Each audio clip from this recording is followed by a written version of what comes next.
Hello everyone, I hope you are doing well. Today we'll talk about how to fix or how to solve the problem of FX Pro app. You click on settings. In this page, you will click on apps, default apps, app settings.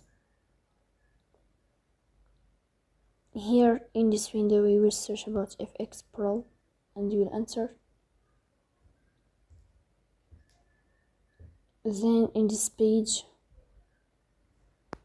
you will click on first stop and you will click OK.